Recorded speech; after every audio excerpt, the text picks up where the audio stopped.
Ladies and gentlemen, salute!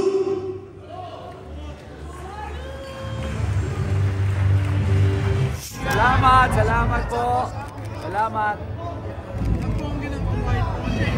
Music Peace Prize International. Oo nga sobrang grateful ako dahil ko yata yung pinakabatang nakatanggap ng Gusi Peace Prize. Ito kasi yung parang Nobel Peace Prize sa Asia. So I'm so honored to receive this award dahil nare-recognize yung mga trabaho natin, yung mga ginawa nating tulong for the past more than 10 years. At ngayon, nabigyan tayo ng Gusi Peace Prize. Sabi nila, when it rains, it pours. Halos sunod-sunod yung award. 3 weeks ago, may Philanthropist of the Year. Ngayon, Gusi Peace Prize.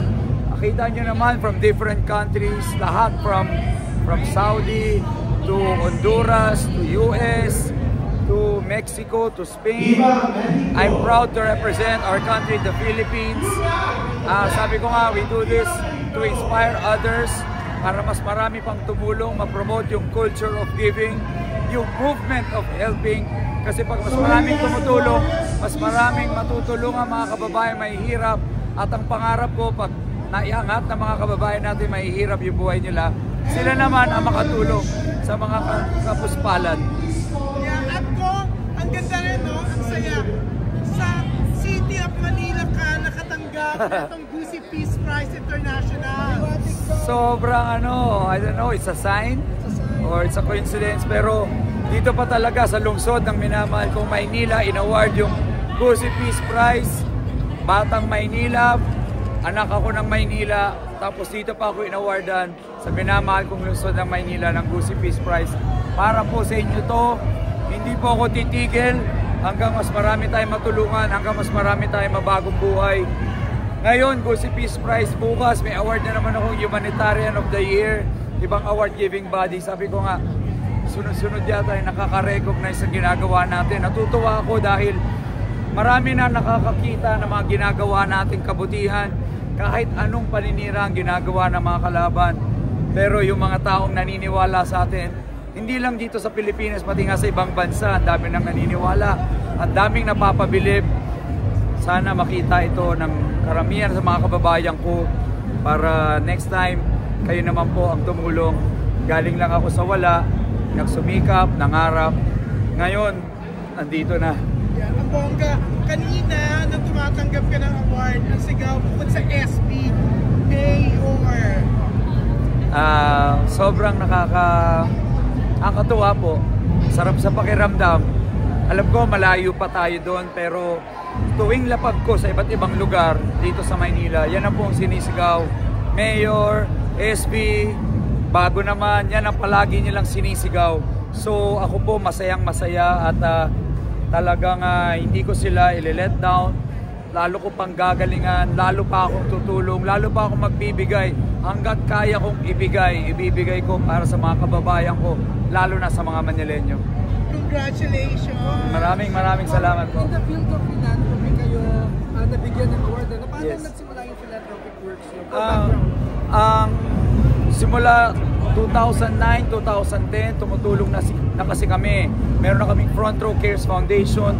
Simula nung nag-Ondoy, nag-Yolanda, mga sakuna, bagyo, baha, bulkan, pagputok ng Taal, ng Mayon, lahat nandiyan kami. Ngayon nga, halos araw-araw may sunog sa Maynila at yan, pinupuntahan pa rin natin. Tuloy-tuloy yan, wala tayong pinipili.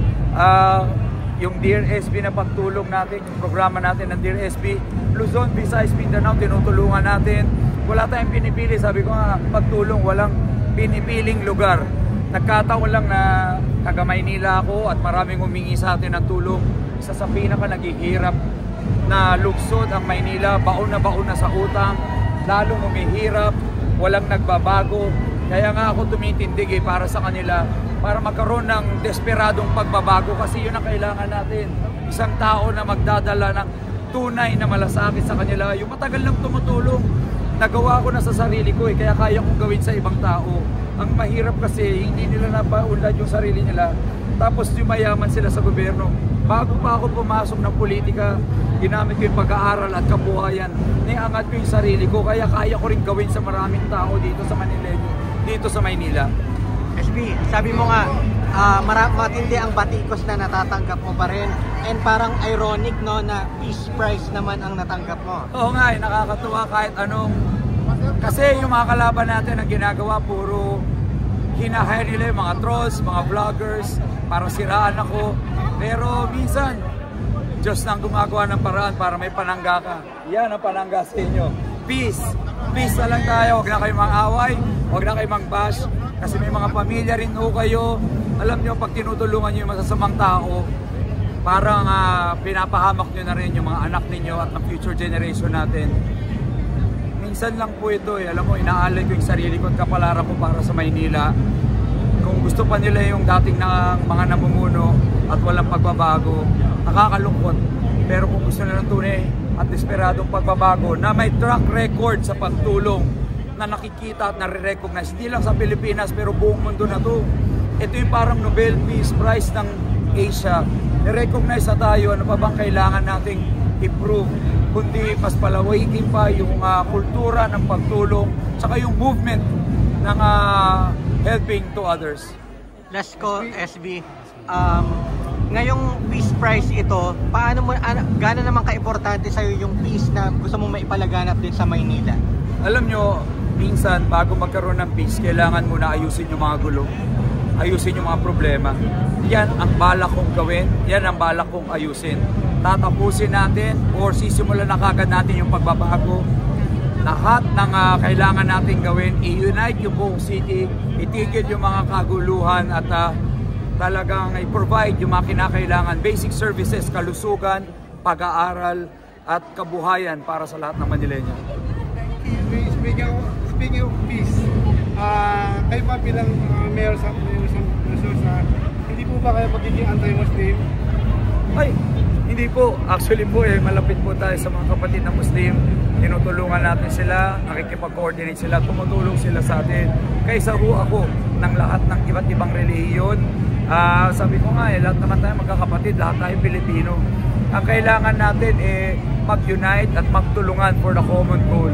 At yun nga, sabi ko nga, yung mga ganitong klaseng awards magpapatunay na dapat palawikin pa natin yung pagtulong, unity at pagka-mabuti sa isa't isa.